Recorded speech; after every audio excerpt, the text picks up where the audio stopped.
Hi friends, welcome to ಮನಸ್ಸು creations YouTube channel.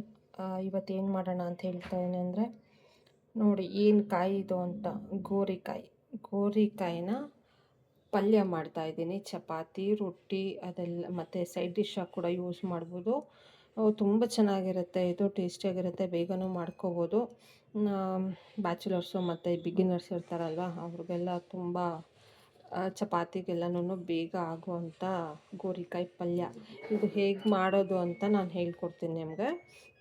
ಇದನ್ನು first ಎಳೆಯಾಗಿದ್ದರೆ ತುಂಬ ಚೆನ್ನಾಗಿರುತ್ತೆ, ಅದು ಎಣ್ಣೆಯಲ್ಲೇ ಫ್ರೈ ಮಾಡ್ಕೊಬೋದು. ಇದು ಸ್ವಲ್ಪ ಬಲ್ತಿರೋದ್ರಿಂದ ಬಿಸಿನೀರಲ್ಲಿ ಹಾಕಿ ಸ್ವಲ್ಪ ಹೊತ್ತು ಬೇಯಿಸ್ಕೊಳ್ಳೋಣ ಇದನ್ನು. ನೋಡಿ ಫ್ರೆಂಡ್ಸ್, ಈಗ ಗೋರಿಕಾಯಿ ಬೆಂದಾಗಿದೆ. ಕುಕ್ಕರಲ್ಲಿ ಹಾಕ್ಕೋಬೇಡಿ, ತುಂಬ ಮೆತ್ತಗೆ ಹಾಕ್ಬಿಡುತ್ತೆ. ಆದಷ್ಟು ಎಳೆದು ತೊಗೊಳ್ಳಿ. ಎಳೆದು ತೊಗೊಂಡ್ರೆ ಎಣ್ಣೆಯಲ್ಲೇ ಫ್ರೈ ಮಾಡ್ಕೊಬೋದು. ಆಗಲೇ ಹೇಳ್ದಂಗೆ ಸ್ವಲ್ಪ ಬಲ್ತಿದೆ ಅಂತಂದರೆ ನೀರಲ್ಲಿ ಹಾಕ್ಕೊಂಡು ಬೇಯಿಸಿಟ್ಕೊಳ್ಳಿ. ನೀರೆಲ್ಲನೂ ಬಸಿದು ಈ ಥರ ರೆಡಿ ಮಾಡಿ ಇಟ್ಕೊಳ್ಳಿ. ಬನ್ನಿ ಈಗ ಮಿಕ್ಸಿ ಜಾರ್ ತೊಗೊಳ್ಳೋಣ. ಮಿಕ್ಸಿ ಜಾರ್ಗೆ ಏನೇನು ಹಾಕಬೇಕು ಅಂತಂದರೆ, ಕಡಲೆಬೀಜ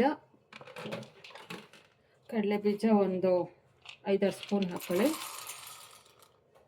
ಮತ್ತು ಸ್ವಲ್ಪ ಬೆಳ್ಳುಳ್ಳಿ, ಒಂದು ಎಸ್ಲಾಗುವಷ್ಟು ಬೆಳ್ಳುಳ್ಳಿ, ಮತ್ತು ಚಿಲ್ಲಿ ಪೌಡರು. ಖಾರ ನೋಡ್ಕೊಂಡು ಹಾಕ್ಕೊಳ್ಳಿ.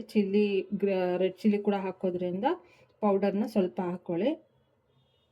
ಖಾರ ನಿಮ್ಗೆ ಎಷ್ಟು ಬೇಕೋ ಅಷ್ಟು ಹಾಕ್ಕೊಳ್ಳಿ. ಮತ್ತು ಸ್ವಲ್ಪ ಅರಿಶಿನ, 1 ಸ್ಪೂನ್ ಅರಿಶಿನ ಹಾಕ್ಕೊಳ್ಳೋಣ. ಮತ್ತು ಧನಿಯಾ ಪೌಡರು 1 ಸ್ಪೂನು, ಧನಿಯಾ ಪೌಡರ್ 1 ಸ್ಪೂನ್ ಹಾಕ್ಕೊಳ್ಳೋಣ. ಮತ್ತು ಗರಂ ಮಸಾಲ 1 ಸ್ಪೂನು. ಇದೆಲ್ಲ ಹಾಕ್ಕೊಂಡು ಇದು ತರ್ತರಿಯಾಗಿ ರುಬ್ಬಬೇಕು, ತುಂಬ ನುಣ್ಣಗೆ ರುಬ್ಕೋಬೇಡಿ, ತರ್ತರಿಯಾಗಿ ರುಬ್ಕೊಬರೋಣ. ನೋಡಿ, ಈ ಥರ ತರ್ತರಿಯಾಗಿ ರುಬ್ಬಿದಾದ್ಮೇಲೆ ಈಗ ಬಾಣಲೆಯಲ್ಲಿ ಒಗ್ಗರಣೆ ಮಾಡ್ಕೊಳ್ಳೋಣ. ಒಗ್ಗರಣೆಗೆ ಏನೇನು ಹಾಕಬೇಕು ಅಂತ ಹೇಳ್ತೀನಿ. ನೋಡಿ, ಈಗ ಎಣ್ಣೆ ಕಾದಿದೆ. ಈಗ ಒಗ್ಗರಣೆ ಮಾಡ್ಕೊಳ್ಳೋಣ. ಸಾಸಿವೆ, ಬೆಳ್ಳುಳ್ಳಿ ಆವಾಗಲೇ ಹಾಕಿದ್ದೀವಲ್ಲ, ಹಾಗಾಗಿ ಇದಕ್ಕೇನು ಬೇಕಾದರೆ ಜಜ್ಜಿ ಹಾಕ್ಕೋಬೋದು, ಇಲ್ಲಾಂದರೆ ಬೇಡ. ಸಾಸಿವೆ ಆದಮೇಲೆ ಸ್ವಲ್ಪ ಕಡಲೆಬೇಳೆ ಹಾಕ್ಕೊಳ್ಳೋಣ. ಕಡಲೆಬೇಳೆ 1 ಸ್ಪೂನ್ ಹಾಕ್ಕೊಳ್ಳಿ.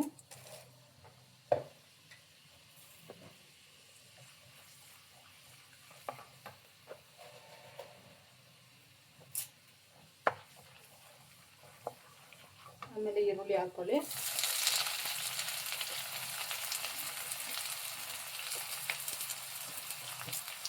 ಕರಿಬೇವು,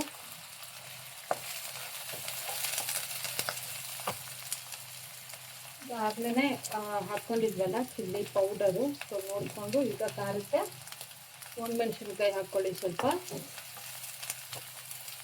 ಗೋಲ್ಡನ್ ಬ್ರೌನ್ ಬರೋವರೆಗೂ ಈರುಳ್ಳಿನ ಫ್ರೈ ಮಾಡ್ಕೊಳ್ಳಿ, 1-2 ನಿಮಿಷ. ಈಗ ಈರುಳ್ಳಿ ಎಲ್ಲ ಚೆನ್ನಾಗಿ ಫ್ರೈ ಆಗಿದೆ. ಇವಾಗ ಗೋರಿಕಾಯಿ ಬೇಯಿಸಿ ಇಟ್ಕೊಂಡಿದ್ವಲ್ಲ ಅದನ್ನು ಹಾಕ್ಕೊಳ್ಳೋಣ. ಇದು ಡ್ರೈಯಾಗಿ ಮಾಡ್ತಾ ಇರೋದ್ರಿಂದ ನೀರು ಹಾಕೋ ಅವಶ್ಯಕತೆ ಇಲ್ಲ.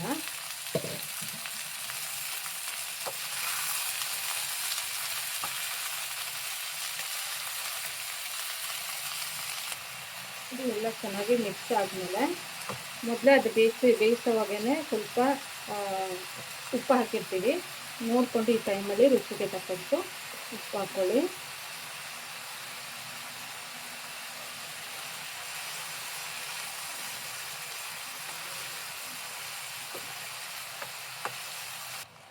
ಈಗ ಉಪ್ಪು ಹಾಕಿದ್ಮೇಲೆ ಏನು ತರ್ತರಿಯಾಗಿ ರುಬ್ಬಿಟ್ಕೊಂಡಿದ್ವಲ್ಲ ಕಡಲೆ ಬೀಜ ಅದು ಮಸಾಲೆ ಎಲ್ಲ ಹಾಕಿ ಅದನ್ನು ಹಾಕ್ಕೊಳ್ಳೋಣ. ಈಗ ಹಾಕ್ಕೊಂಡು ಚೆನ್ನಾಗಿ ಒಂದು ಮಿಕ್ಸ್ ಮಾಡಿ. ಈ ಗೋರಿಕಾಯಿ ಏನಕ್ಕೆ ಒಳ್ಳೆಯದು ಗೊತ್ತಾ ಯಾರಿಗಾದರೂ? ಹೆಲ್ತ್ಗೆ ಏನಕ್ಕೆ ಒಳ್ಳೆಯದು ಅಂತಂದರೆ, ಹೆಣ್ಮಕ್ಳಿಗೆ ತುಂಬ ಒಳ್ಳೆಯದು. ಇದು ಗರ್ಭಕೋಶ ಇರುತ್ತಲ್ವ, ಅದಕ್ಕೆ ಗರ್ಭಕೋಶಕ್ಕೆ ತುಂಬ ಒಳ್ಳೆಯದು ಇದು ಗೋರಿಕಾಯಿ. ಗರ್ಭಕೋಶಕ್ಕೆ ಸಂಬಂಧಪಟ್ಟಿದ್ದು ಏನೇ ಕಾಯಿಲೆ ಇದ್ರೂ ಈ ಗೋರಿಕಾಯಿ ತಿನ್ನೋದ್ರಿಂದ ತುಂಬ ಬೇಗ ವಾಸಿ ಆಗುತ್ತೆ ಅಂತ ಡಾಕ್ಟರೇ ಹೇಳ್ತಾರೆ. ನಿಮ್ಗೆ ಅಷ್ಟು ಡೌಟ್ ಇದ್ದರೆ ಡಾಕ್ಟರ್ಸ್ನ ಕೇಳ್ಕೊಳ್ಳಿ. ಗರ್ಭಕೋಶಕ್ಕೆ ತುಂಬ ಒಳ್ಳೆಯದು ಇದನ್ನು ಅಂತ ಹೇಳ್ತಾರೆ. ಸೊ ಒಂದು ವಾರಕ್ಕೆ 1-2 ಸಲ ಮಾಡ್ಕೊತೀನಿ. ತುಂಬ ಟೇಸ್ಟಿಯಾಗಿರುತ್ತೆ, ಬೇಗನೂ ಆಗುತ್ತೆ, ಮತ್ತು ಹೆಲ್ತ್ಗೂ ತುಂಬ ಒಳ್ಳೆಯದು. ಹೆಣ್ಮಕ್ಳಿಗೆ ತುಂಬ ಒಳ್ಳೆಯದು ಈ ಫುಡ್ಡು. ಇದೇ ಥರ ಸೇಮ್ ಮಸಾಲನೇ ಬೆಂಡೆಕಾಯಿ ಕೂಡ ಯೂಸ್ ಮಾಡ್ಕೋಬೋದು. ಬೆಂಡೆಕಾಯಿನ ಎಣ್ಣೆಯಲ್ಲಿ ಸ್ವಲ್ಪ ಫ್ರೈ ಮಾಡಿಕೊಂಡು ಆಮೇಲೆ ಈ ಥರ ಮಾಡಿಕೊಂಡ್ರೆ ಬೆಂಡೆಕಾಯಿ ಪಲ್ಯನೂ ರೆಡಿ ಆಗುತ್ತೆ. ಇದೇ ಥರ ಪ್ರೊಸೀಜರ್ ಮಾಡ್ಕೊಳ್ಳಿ. ಗೊಜ್ಜು ಥರ ಬೇಕು ಅಂದರೆ ಸ್ವಲ್ಪ ನೀರು ಹಾಕ್ಕೋಬೋದು, ಬಟ್ ನಮಗೆ ಡ್ರೈಯಾಗೆ ಬೇಕಾಗಿರೋದ್ರಿಂದ ಚಪಾತಿಗೆ ನಾನು ಡ್ರೈಯಾಗೆ ಮಾಡ್ತಾಯಿದ್ದೀನಿ. ಸೊ ಲಾಸ್ಟಲ್ಲಿ ಅದು ಸ್ವಲ್ಪ ಹಸಿದೆಲ್ಲ ಪೌಡರ್ ಹಾಕಿರ್ತೀವಲ್ಲ ಅದೆಲ್ಲ ಸ್ವಲ್ಪ ಹಸಿ ಸ್ಮೆಲ್ ಹೋಗಲಿ ಅಲ್ಲಿವರೆಗೂ ಸ್ವಲ್ಪ 1 ನಿಮಿಷ ಹಾಗೆ ಸ್ವಲ್ಪ ಹಾಗೆ ಫ್ರೈ ಮಾಡ್ಕೊಳ್ಳಿ.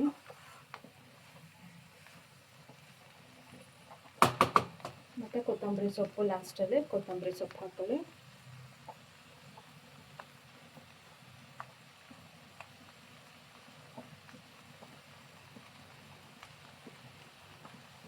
ಕೊತ್ತಂಬರಿ ಸೊಪ್ಪು ಹಾಕ್ಕೊಂಡು ಒಂದು ಸಲ ಮಿಕ್ಸ್ ಕೊಡಿ. ಚಪಾತಿಗೆ, ರೊಟ್ಟಿಗೆ ಮತ್ತು ಅನ್ನ ಸಾಂಬಾರಿಗೆ ಸೈಡ್ ಡಿಶ್ ಆಗೂ ತುಂಬ ಚೆನ್ನಾಗಿರುತ್ತೆ. ಒಂದು ಸಲ ಮಾಡ್ಕೊಂಡು ತಿಂದ್ಕೊಳ್ಳಿ, ಹೇಗಿತ್ತು ಅಂತ ಟೇಸ್ಟ್ ಮಾಡಿ ಹೇಳಿ. ನೋಡಿ ಫ್ರೆಂಡ್ಸ್, ಗೋರಿಕಾಯಿ ಪಲ್ಯ ರೆಡಿಯಾಗಿದೆ. ಸೊ ಮಾಡಿಕೊಂಡು ತಿನ್ನಿ, ಹೇಗಿತ್ತು ಅಂತ ಕಾಮೆಂಟ್ ಮಾಡಿ. ಚೆನ್ನಾಗಿದ್ದರೆ ಸಬ್ಸ್ಕ್ರೈಬ್ ಮಾಡ್ಕೊಳ್ಳಿ. ಮನಸ್ಸು ಕ್ರಿಯೇಷನ್ಸ್ ಯೂಟ್ಯೂಬ್ ಚಾನಲ್ನ ಸಬ್ಸ್ಕ್ರೈಬ್ ಮಾಡ್ಕೊಳ್ಳಿ. ತುಂಬ ಹೆಲ್ದಿ ಫುಡ್ಡು, ಹೆಣ್ಮಕ್ಳಿಗೆ, ಗರ್ಭಕೋಶಕ್ಕೆ. ಮಾಡ್ಕೊಂಡು ತಿನ್ನಿ, ಕಾಮೆಂಟ್ ಮಾಡಿ, ಶೇರ್ ಮಾಡಿ, ಸಬ್ಸ್ಕ್ರೈಬ್ ಮಾಡ್ಕೊಳ್ಳಿ, ಕಮೆಂಟ್ ಮಾಡಿ. Thank you for watching friends. ಚಪಾತಿ, ರೊಟ್ಟಿ, ಜೋಳದ ರೊಟ್ಟಿಗೆಲ್ಲ ತುಂಬ ಚೆನ್ನಾಗಿರುತ್ತೆ ಕಾಂಬಿನೇಷನು. ಹಾಗೆ ಸಾಂಬಾರು ಅನ್ನ ಕೂಡ ಸೈಡ್ ಡಿಶ್ ಆಗಿ ಯೂಸ್ ಮಾಡ್ಕೋಬೋದು. ಒಂದು ಸಲ ಟ್ರೈ ಮಾಡಿ ತಿನ್ನಿ. ಕಾಮೆಂಟ್ ಮಾಡೋದು ಮರಿಬೇಡಿ. ಸಬ್ಸ್ಕ್ರೈಬ್ ಮಾಡ್ಕೊಳ್ಳಿ ಫ್ರೆಂಡ್ಸ್.